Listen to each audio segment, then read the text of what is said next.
What's going on, ladies and gentlemen? My name is Kevin Jackwitz. This is the Kaged Review, and this is my spoiler review for Birds of Prey and the Fantaboulus Emancipation of one Harley Quinn. Holy shit. Okay, so I talked about in my non-spoiler review how I felt like everybody in here did fine with their roles. There was some really good acting here. There was some really good comedy in here. Margot Robbie was obviously the highlight of this movie. I thought she absolutely killed it. It's Harley Quinn. Some very good comedy, some very good acting, some very good stunts. I was really blown away by some of the fight scenes in here. And they really made Harley Quinn feel like Harley Quinn does everywhere else. She's like super athletic, you know, a Harlequin. And so they made some of her fight moveset feel very much like that. It was very cool to see a lot of tumbles and flips and things like that. It's really cool to see. I talked about how one character had the start of a build of a backstory that they just really didn't go anywhere with, and I felt like that was dropping the ball in a big way, and that was a Mary Elizabeth Winstead's Huntress. I feel like Mary did great for the role, absolutely great, and again, she had some really good comedy moments in this movie.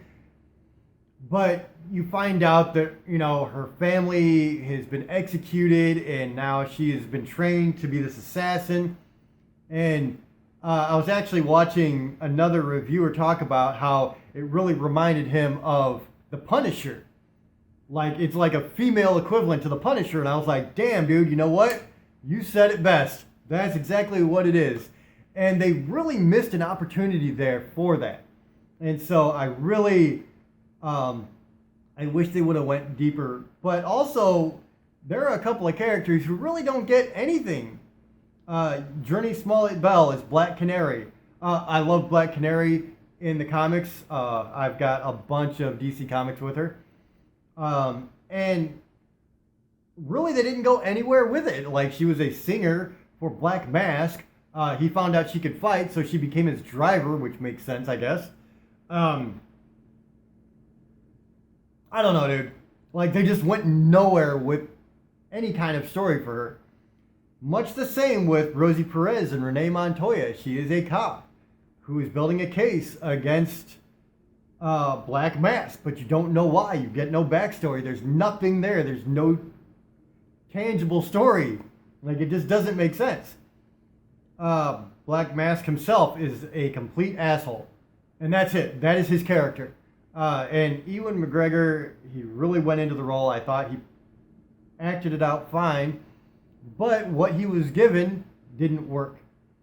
And I will say that they went way, way, way too deep on the, like, misogynistic prick element. Like, okay, we get this is like, you know, a women's empowerment movie and you're going to have some of that, but they just went way too far with it.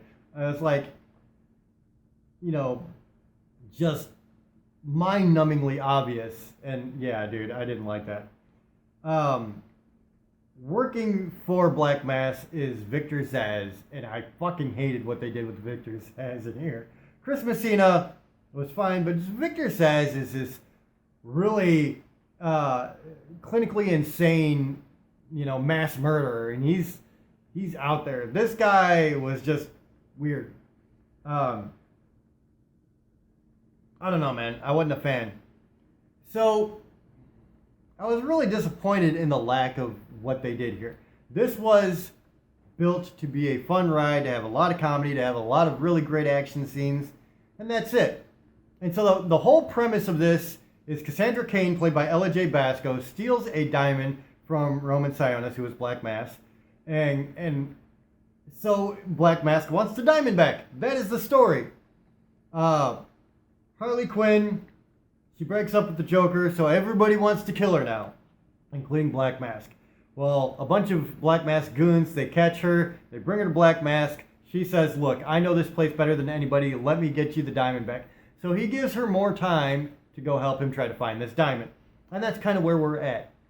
And so she's building up, you know, this team because she knows that she's dead. And quite frankly, there are a few other women in here, for the rest of the Birds of Prey, who are going to be dead if they don't fucking get Black Mask first. And so it was like just really not very well thought out. And here's a prime example. A little girl steals something and gets thrown in a jail lockup. Now, first of all, this girl's like 13 years old. That's not going to happen ever, ever, ever. Not going to happen. They are not going to stick a girl in a men's jail unit. Not going to happen. So Harley Quinn enters this jail to rescue Cassandra Cain before Black Mask can get to her. And there's this big fight scene there where they actually made it look very, very cool. The use of color in this movie was amazing. It was really well done, I will say that. Better than in Suicide Squad. And the fight choreography through with a lot of this kind of blew me away, I gotta be honest. So I was very happy about that. But stuff like, you know, again, a 12, 13-year-old girl in a lockup with a bunch of hardened men criminals is not going to happen. And then you get another fight scene where Harley Quinn feels like things are just getting too complicated, so she's actually going to turn Cassandra Cain over to Black Mask to save her own skin. And so they meet up in this like funhouse area. And this is kind of where the team for the Birds of Prey actually forms. And then Black Mask shows up with, I mean, veritably an army. And another amazing fight sequence happens in this funhouse. It was a little choppy because of, you know, the way things were. It's a funhouse. But overall, you could still see what was happening very, very well, I thought. There were a couple of moments where you're like, I'm not entirely sure what's going on. But very, very little of that fight scene.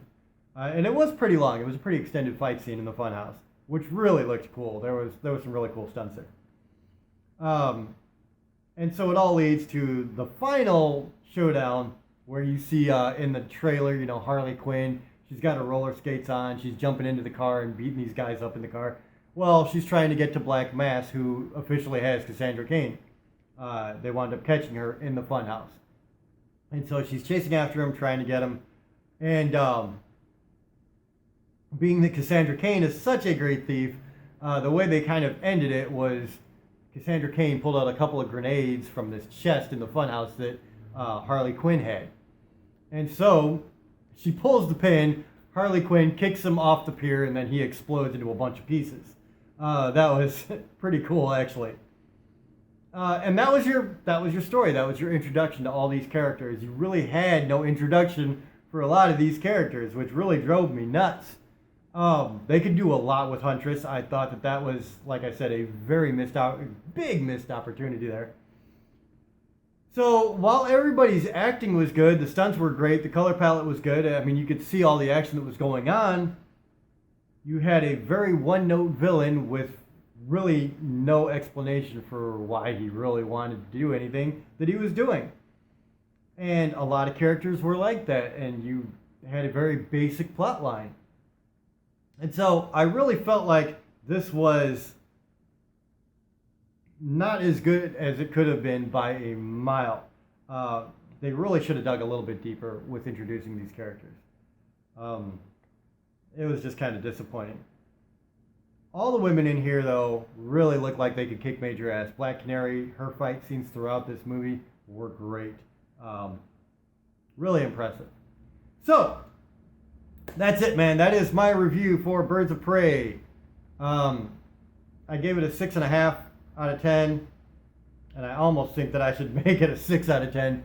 Because the more I talk about it, it's like, yeah, it was fun to watch, man. I mean, like I said, shut your brain off, you laugh, you're wild by the fights. But that was it. That was literally it for this movie. You had no substance to it. And so I think, for that reason, I am going to give it a 6 out of 10. And that's my review. Let me know what you guys think in the comments below. If you enjoyed this, hit the like button, subscribe, and share. My name is Kevin Jackwoods, Kaged Nation, out.